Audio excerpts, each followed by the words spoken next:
എല്ലാവർക്കും സ്വാഗതം. ഈ റിവ്യൂ ഇഷ്ടപ്പെടുകയാണെങ്കിൽ ഒന്ന് ലൈക്ക് ചെയ്തും ഹൈപ്പ് ചെയ്തും സപ്പോർട്ട് ചെയ്യണേ. അങ്ങനെ അലീനയുടെ അടുത്ത് വന്നിട്ട് രോഹിത് പറയുന്നുണ്ടായിരുന്നു, നീ തീർന്നടി, ഇന്നത്തോടുകൂടി നീ തീർന്നു എന്ന് പറഞ്ഞിട്ട് അവിടെ നിന്ന് മാറി നിൽക്കും കേട്ടോ. അപ്പോഴേക്കും കൃഷ്ണ ഡ്രസ്സൊക്കെ ചേഞ്ച് ചെയ്തിട്ട് വരുന്നുണ്ടായിരുന്നു. രോഹിയേട്ടാ പോവാന്ന് പറയും. പോവാന്ന് അറിയട്ടെ. അപ്പോൾ രോഹിത് എന്നിട്ട് പിന്നീട് അലീനയുടെ അടുത്ത് വന്നിട്ട് പറയുന്നുണ്ടായിരുന്നു, ഞങ്ങൾ ഹോസ്പിറ്റലിൽ പോയിട്ട് വരാട്ടെ ചേച്ചി എന്ന് പറയും. അപ്പോഴേക്കും രോഹിത്തിന് തിരക്കായി കേട്ടോ, നീ വേഗം വരാൻ നോക്ക് എന്ന് പറയും. അങ്ങനെ പിന്നെ അലീനയോട് യാത്ര പറഞ്ഞ് രോഹിത്തും കൃഷ്ണയും അവിടെ നിന്ന് പോവേ. അത് കഴിഞ്ഞ് പിന്നീട് അലീനയാണെങ്കിലും നല്ല സങ്കടത്തിലായിട്ടാണ് നിൽക്കുന്നത്. അലീനയ്ക്ക് രോഹിത് പറഞ്ഞതെന്ന് എന്തൊക്കെയോ മനസ്സിലായിട്ടുണ്ട്. അതുകൊണ്ട് തന്നെ എന്തൊക്കെയോ ചിന്തിച്ചിങ്ങനെ നിൽക്കുകയാണ്. പിന്നീട് ഹോസ്പിറ്റലാണ് കാണിക്കുന്നത്. വൈജയുടെ സർജറിയൊക്കെ കഴിഞ്ഞ് ICUലേക്ക് കൊണ്ടുപോകാൻ വേണ്ടിയിട്ട് കൊണ്ടുവരുന്നുണ്ടായിരുന്നേ. അപ്പോൾ എല്ലാവരും പിന്നെ വൈജയുടെ അടുത്തേക്ക് ചെല്ലുന്നുണ്ട്. 2 കാലും അതുപോലെ തന്നെ ഒരു കൈയും ഒക്കെ ഒടിഞ്ഞിട്ടുണ്ട് കേട്ടോ. അതുപോലെ തന്നെ നട്ടലിന് ഇങ്ങനെ പരിക്കുണ്ട്. പിന്നെ അത് മാത്രമല്ല മുഖത്തൊക്കെ ആകെ ഇതാണ് കേട്ടോ, ആകെ ഒരു സൈഡ് ഒന്നായിട്ട് തുണി കെട്ടി വെച്ചിരിക്കുകയാണ്. പിന്നീട് രാജീവൻ ബാലചന്ദ്രൻ്റെ അടുത്ത് ചെന്നിട്ട് ദേഷ്യപ്പെടുകയാണ് കേട്ടോ, ഇത്രയൊക്കെ ചെയ്തു വെച്ചപ്പോൾ നിനക്ക് എന്ന് പറഞ്ഞിട്ട് അങ്ങ് നിർത്തും. അപ്പോൾ ബാലേന്ദ്രൻ ചോദിക്കുന്നുണ്ടായിരുന്നു, എന്താ നിർത്തി കളഞ്ഞത്, ബാക്കിയും കൂടെ പറയുമെന്ന് പറയും. അവൾക്ക് ഇങ്ങനെ ഒരു അവസ്ഥ വന്നെങ്കിൽ എങ്ങനെ നിങ്ങളും അതുപോലെ തന്നെ നിങ്ങൾ എന്നോട് ചെയ്തതും അവളോട് ചെയ്തതിനുള്ളതാണ് അവളിപ്പോൾ ഈ കിടന്ന് അനുഭവിക്കുന്നത് എന്ന് പറയുന്നുണ്ട്. അപ്പോൾ രാജീവൻ ചോദിക്കും, ഓ നീ വലിയ പുണ്യാളനാണല്ലോ, നീ ചെയ്തതൊക്കെ നല്ല കാര്യമാണല്ലോ എന്ന് പറയും. അപ്പോൾ ബാലേന്ദ്രൻ പറയുന്നുണ്ടായിരുന്നു, അതേ നല്ല കാര്യമാണ്, അതുകൊണ്ട് തന്നെയാണ് ഞാനിപ്പോൾ ഇവിടെ നട്ടല് നിവർത്തി നിൽക്കുന്നത് എന്ന് പറയും കേട്ടോ. അപ്പോൾ രാജീവൻ പറയുന്നുണ്ടായിരുന്നു, ആക്സിഡൻറ്റ് ആർക്കും സംഭവിക്കാമെന്ന്. അപ്പോൾ ബാലേന്ദ്രനും പറയും, അതെ ആക്സിഡൻറ്റ് ആർക്കും സംഭവിക്കാതിരിക്കാം, പക്ഷേ ഇന്ന് രാത്രി എൻ്റെ മുറിയിൽ കിടന്ന് ഉറങ്ങേണ്ട വൈജയ്ക്ക് ഇങ്ങനെ ഒരു ആക്സിഡൻറ്റ് പറ്റിയിട്ടുണ്ടെങ്കിൽ അതിന് കാരണം അവൾ തന്നെയാണ്, അവളെ നിങ്ങൾ നിലയ്ക്ക് നിർത്തണമായിരുന്നു എന്നൊക്കെ പറയും കേട്ടോ. പിന്നെ എന്തായാലും അവർക്കൊന്നും പറയാനില്ല. അതിൻ്റെ ഇടയിൽ നേഴ്സ് അവിടുന്ന് പറയുന്നുണ്ടായിരുന്നു, സൈലൻസ് എന്ന് പറയുന്നുണ്ടായിരുന്നു കേട്ടോ. അവരവിടെ കിടന്നാണല്ലോ ഈ ശബ്ദം ഉണ്ടാക്കുന്നത്.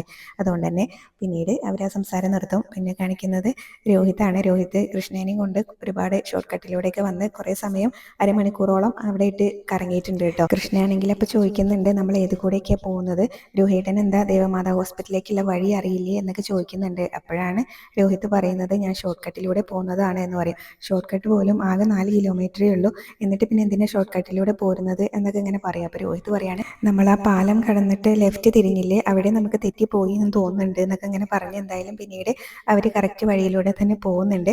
അപ്പോൾ കൃഷ്ണ ചോദിക്കുന്നുണ്ടായിരുന്നു, എന്തിനാണ് കമലാൻ്റിയൊക്കെ അങ്ങോട്ട് വന്നിട്ടുള്ളത് എന്ന് ചോദിക്കും. അപ്പോൾ വീട്ടിൽ ആരെങ്കിലും വേണ്ടേ ഉത്തരവാദിത്തപ്പെട്ടവർ, അപ്പോൾ അതിന് വന്നതായിരിക്കും എന്നൊക്കെ പറയുമ്പോൾ അച്ഛൻ അറിഞ്ഞാൽ അത് സമ്മതിക്കുമോ, അലീന ചേച്ചിയൊക്കെ ഉള്ളപ്പോൾ പ്രത്യേകിച്ചും നല്ല ആൾക്കാരാണ് അവർ എന്ന് പറയുന്നുണ്ട്. പിന്നെ എന്തായാലും അത് കഴിഞ്ഞ് അലീനേനെ പിടിച്ച് വലിച്ച് റൂമിലേക്ക് കൊണ്ടുവരുന്നുണ്ട് കേട്ടോ കമല. എന്നിട്ട് അവളോട് സാധനങ്ങളെല്ലാം എടുക്കാൻ പറയുകയാണ് കേട്ടോ. അത് അലീന എടുക്കുന്നില്ല എന്ന് കണ്ടപ്പോൾ എല്ലാം വാരി വലിച്ചിടുന്നുണ്ട് കേട്ടോ. ഹരിയാണെങ്കിലും കമലയാണെങ്കിലും എല്ലാം അലീനയുടെ ഡ്രസ്സും കാര്യങ്ങളെല്ലാം വലിച്ച് വാരി താഴെ ഇടുകയാണ്. അപ്പോൾ എന്തിനാ അങ്ങനെ ഒരു പാഴ്പണിന്ന് അലീന ചോദിക്കുന്നുണ്ട്. അപ്പോൾ ഹരി പറയും, ഇത് പാഴ്പണിയല്ലേടി, പാലും വെള്ളത്തിലാണ് പണി, നിന്നെ ഞങ്ങൾ ഇവിടുന്ന് നാട് കടത്തുന്നു പറയാണ്. കമലയാണെങ്കിലും പറയുന്നുണ്ടായിരുന്നു, നിനക്ക് പാലക്കാരെ അറിയാത്തതാണ്, അവരെ ഒരു കാര്യം തീരുമാനിച്ചിട്ടുണ്ടെങ്കിൽ അത് ആണാണെങ്കിലും പെണ്ണാണെങ്കിലും അത് നടത്തിയിരിക്കും. എന്നിട്ട് ബബിതേനോട് ചാക്ക് എടുക്കാൻ പറയാണ് കേട്ടോ. അപ്പോൾ അലീന പറയുന്നുണ്ടായിരുന്നു, എനിക്ക് ചാക്കിൻ്റെ ആവശ്യം വരില്ലടാ, നിന്നെ ഇങ്ങനെ കെട്ടിക്കൊണ്ടുപോകാൻ ചാക്ക് ആവശ്യം വരും എന്നൊക്കെ പറയുമ്പോൾ കമലയ്ക്ക് അത് ഇഷ്ടപ്പെടുന്നില്ല. കമല പറയുന്നുണ്ടായിരുന്നു, കൊടുക്കട അവളുടെ കർണത്തൊരെണ്ണം, അവൾ മുൻപ് ഒരു ദിവസം നിന്റെ കർണത്ത് അടിച്ചിട്ടില്ല, അത് തിരിച്ചു കൊടുക്കുക എന്ന് പറയും. അപ്പോഴേക്കും അലീന റൂമിലുണ്ടായിരുന്ന ഒരു കുപ്പി എടുത്തിട്ട് ജനലിൽ തല്ലി പൊട്ടിച്ചിട്ട് അവരുടെ നേരെ പിടിക്കുന്നുണ്ടായിരുന്നു കേട്ടോ. എനിക്ക് എൻ്റെ വയറ്റിൽ ഇത് കുത്തി കയറ്റാൻ ഇങ്ങനെ പേടിയില്ല, പിന്നെ അല്ലേ നീ കമലമ്മയുടെ പാല് കുടിച്ച് വളർന്നിട്ടുള്ളവനാണെങ്കിൽ എന്നെ അടിക്കടാന്ന് പറയും കേട്ടോ. അപ്പോൾ അവർക്ക് പേടിയായി. എന്തായാലും അവരടിക്കുന്നൊന്നുമില്ല. പിന്നെ അത് കഴിഞ്ഞ് കമലയാണെങ്കിലും എല്ലാ അലീനയുടെ ഡ്രസ്സെല്ലാം എടുത്ത് ബാഗ് പാക്ക് ചെയ്യാനായിട്ട് തുടങ്ങിയിട്ടുണ്ട് കേട്ടോ. അത് കഴിഞ്ഞ് രോഹിത്തും കൃഷ്ണയും കൂടെ ഹോസ്പിറ്റലിലേക്ക് എത്തുന്നുണ്ട്. അവിടെ എത്തിയ ശേഷമാണ് കേട്ടോ കൃഷ്ണയുടെ ഫോൺ കൊടുക്കുന്നത്. അപ്പോൾ എന്തിനാ രോഹിതൻ എൻ്റെ ഫോൺ വാങ്ങിച്ചു വെച്ചതെന്ന് ചോദിക്കും. അപ്പോൾ നിനക്ക് ഇങ്ങനെ ഏത് നിസ്സാര കാര്യത്തിനും അച്ഛനെ വിളിച്ച് പറയുന്നൊരു സ്വഭാവമുണ്ട്, അപ്പോൾ അതുകൊണ്ട് വാങ്ങി വെച്ചതാണെന്ന് പറയുമ്പോൾ ഞാൻ നിവൃത്തിയില്ലെങ്കിൽ മാത്രമേ അച്ഛനെ വിളിച്ച് പരാതി പറയാറുള്ളൂ എന്ന് കൃഷ്ണ പറയുന്നുണ്ടായിരുന്നു. എനിക്കെന്തിനാ നിൻ്റെ ഫോൺ, എനിക്കതിൻ്റെ ലോക്ക് പോലും അറിയില്ല എന്ന് പറഞ്ഞിട്ട് കൊടുക്കുന്നുണ്ട് കേട്ടോ. പിന്നെ അവർ ഹോസ്പിറ്റലിലെ ഉള്ളിലേക്ക് എത്തുകയാണ്. അപ്പോൾ കൃഷ്ണ ബാലേന്ദ്രൻ അവിടെ ഇരിക്കുന്നത് കാണുമ്പോൾ തന്നെ അച്ഛാന്ന് വിളിച്ച് അങ്ങോട്ട് ചെല്ലൂ കേട്ടോ. അപ്പോൾ ബാലേന്ദ്രൻ ചോദിക്കുന്നത്, നിങ്ങളെന്താ ഇവിടെ നിന്നാണ്, അപ്പം അച്ഛനല്ലേ വിളിച്ചിട്ട് ഇങ്ങോട്ട് വരാൻ പറഞ്ഞത്, അമ്മേനെ ഇപ്പോൾ വന്നാൽ കാണാൻ പറ്റുമെന്ന് പറഞ്ഞതെന്ന് പറയുമ്പോൾ ഞാൻ അങ്ങനെ പറഞ്ഞില്ലല്ലോ എന്ന് പറയും. അപ്പോൾ രോഹിതനാണ് എന്നോട് പറഞ്ഞതെന്ന് പറയുമ്പോൾ നിന്നെ ഞാൻ ഇന്ന് വിളിച്ചിട്ട് പോലും ഇല്ലല്ലോ എന്ന് രോഹിത്തിനോട് ബാലേന്ദ്രൻ പറയാണ് കേട്ടോ. അത് ഹരിയാണ് എന്നോട് പറഞ്ഞത്, അവനെ ശിവനങ്കിൾ വിളിച്ച് ഇങ്ങനെ പറഞ്ഞു, ഹോസ്പിറ്റലിലേക്ക് ചെന്നപ്പോൾ അമ്മേനെ കാണാൻ പറ്റുമെന്ന് പറഞ്ഞു എന്ന് പറയും. കൃഷ്ണയാണെങ്കിലും അപ്പോൾ പറയുന്നുണ്ടായിരുന്നു, എന്നോട് രോഹിയേട്ടനാ പറഞ്ഞത് അച്ഛൻ വിളിച്ച് പറഞ്ഞു എന്നുള്ളതെന്ന് പറയുമ്പോൾ അത് ഹരിയാണ് എന്നോട് പറഞ്ഞത്, അവൻ്റെ അച്ഛൻ അവനെ വിളിക്കുമ്പോൾ അവൻ അങ്ങനെയല്ലേ പറയാമെന്ന് പറയും കേട്ടോ. അപ്പോൾ ഇതിലെന്തോ ചുറ്റിക്കളി ഉണ്ടല്ലോ എന്ന് ബാലേന്ദ്രൻ പറയുകയും ചെയ്യുന്നുണ്ട്. പിന്നീട് നിങ്ങൾ ഏതായാലും വന്നതല്ലേ, എന്തായാലും പ്രത്യേക പെർമിഷൻ എടുത്തിട്ട് കാണാൻ പറ്റുമെന്ന് നോക്കാമെന്ന് പറയുന്നുണ്ട് കേട്ടോ. ഐസിയുലാണല്ലോ വൈജ.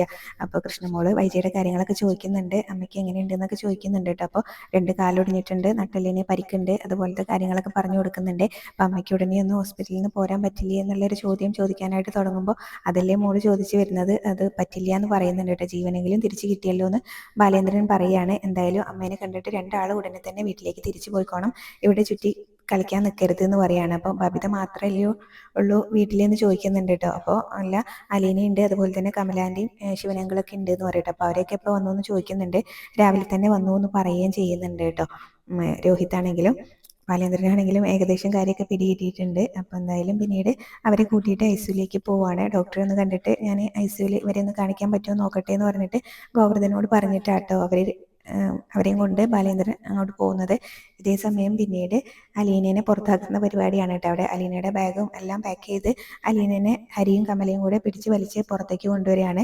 ബബിതയാണെങ്കിൽ അലീനയുടെ ഡ്രസ്സും കാര്യങ്ങളെല്ലാം എടുത്തുകൊണ്ട് പിറകെ വരുന്നുണ്ട്. അപ്പോഴേക്കും മൊബൈൽ റിങ് ചെയ്യുന്നുണ്ട് കേട്ടോ. അപ്പോൾ ബബിത പറയുന്നുണ്ടായിരുന്നു, ഇത് അച്ഛൻ അവൾക്ക് വാങ്ങിച്ചു കൊടുത്ത ഫോണാണ്, കമലാൻ്റി ഇത് അവൾക്ക് കൊടുക്കണമെന്ന് ചോദിക്കും. അപ്പോൾ കൊടുക്കണ്ട, അത് സ്വിച്ച് ഓഫ് ചെയ്ത് വെച്ചേക്ക്, ഇനി അതിലേക്ക് ആരും വിളിക്കേണ്ട എന്ന് പറയും. അപ്പോൾ ബബിതയാണെങ്കിലും ആ ഫോൺ സ്വിച്ച് ഓഫ് ആക്കിയിട്ട് അവിടെ വെക്കുന്നുണ്ടായിരുന്നേ.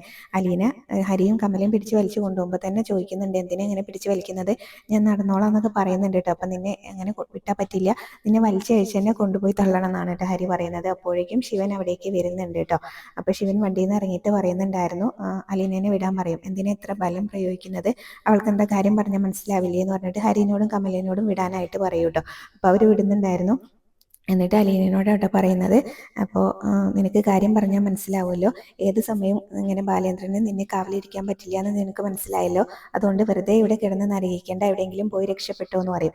എന്നിട്ട് ഹരിനോട് അവളെ പാല ബസ് സ്റ്റോപ്പിൽ കൊണ്ടാക്കാനായിട്ട് പറയാട്ടോ. അപ്പോൾ അപ്പത്തേനോടും കൂടെ നീയും കൂടെ ചെല്ലിയെന്ന് പറയുന്നുണ്ട്. അപ്പോൾ അലീന ഇങ്ങനെ കാറിൽ കയറാതെ മടിച്ച് നിൽക്കുന്ന സമയത്ത് ശിവൻ പറയുന്നുണ്ടായിരുന്നു, എല്ലാവരും കൂടെ പിടിച്ച് വലിച്ച് ഇങ്ങനെ കയറ്റുന്നതിനേക്കാളും നല്ലത് ഒറ്റയ്ക്ക് പോയി കയറുന്നതാണെന്ന് പറയും കേട്ടോ. അപ്പോൾ എന്തായാലും പിന്നീട് അലീനയ്ക്ക് കാര്യം മനസ്സിലായി, കയറില്ലാതെ നിവൃത്തിയില്ല എന്ന് മനസ്സിലായി. അതുകൊണ്ട് തന്നെ അലീന ആ വീടൊക്കെ ഒന്ന് നോക്കിയിട്ട് കാറിലേക്ക് കയറുകയാണ് കേട്ടോ.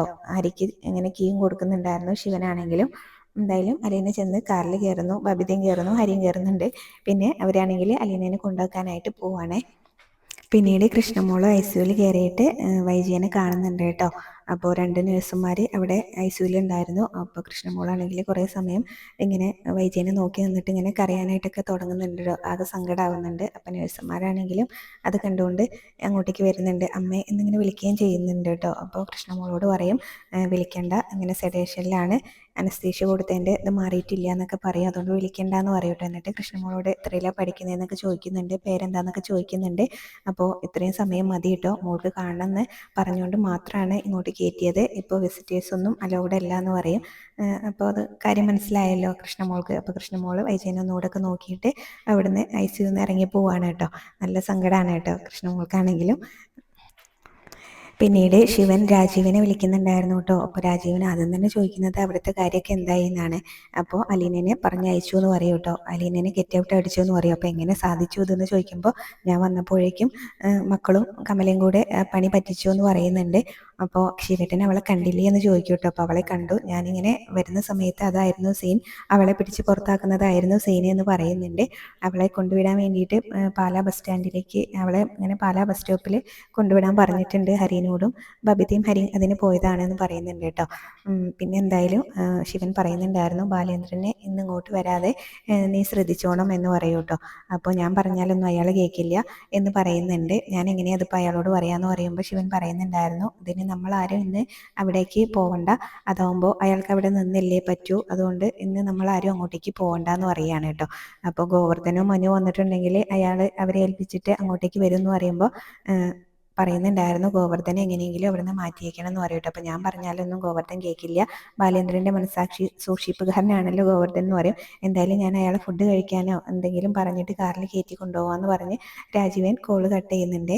പിന്നീട് രോഹിത്തും കൃഷ്ണയും കൂടെ വീട്ടിലേക്ക് വരികയാണ് കേട്ടോ.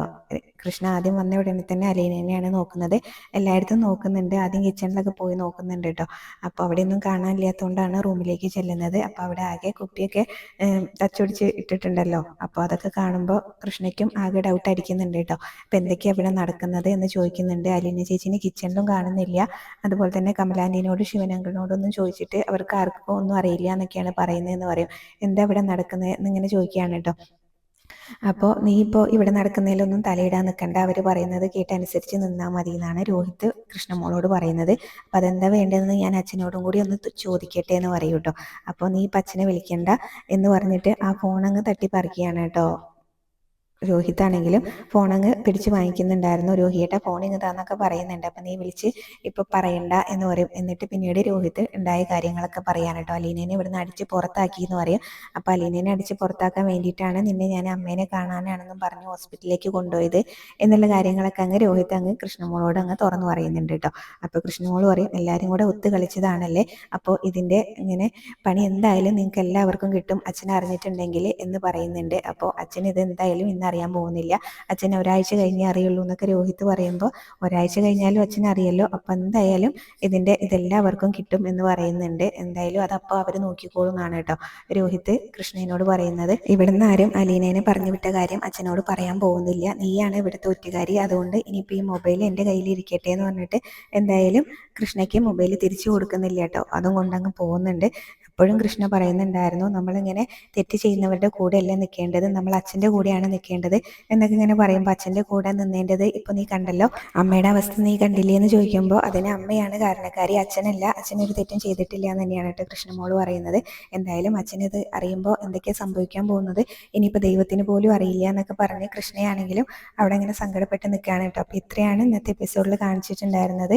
പിന്നെ പ്രൊമോ കാണിക്കുന്നുണ്ടായിരുന്നു. മനു വീട്ടിലേക്ക് വരുമ്പോൾ അലീനേനെ ചോദിക്കുന്നുണ്ട്. അപ്പോൾ അലീനേനെ പറഞ്ഞു വിട്ടു എന്നാണ് കേട്ടോ കമലയും ശിവനൊക്കെ പറയുന്നത്. അപ്പോൾ എങ്ങോട്ട് പറഞ്ഞയച്ചു എന്നൊക്കെ ചോദിക്കുന്നുണ്ട്. അലീനയാണെങ്കിൽ നേരെ ഹോസ്പിറ്റലിലേക്കാട്ടോ ചെല്ലുന്നത്. ബാലചന്ദ്രൻ്റെ അടുത്ത് ചെന്ന് കാര്യങ്ങളൊക്കെ പറയുന്നുണ്ട്.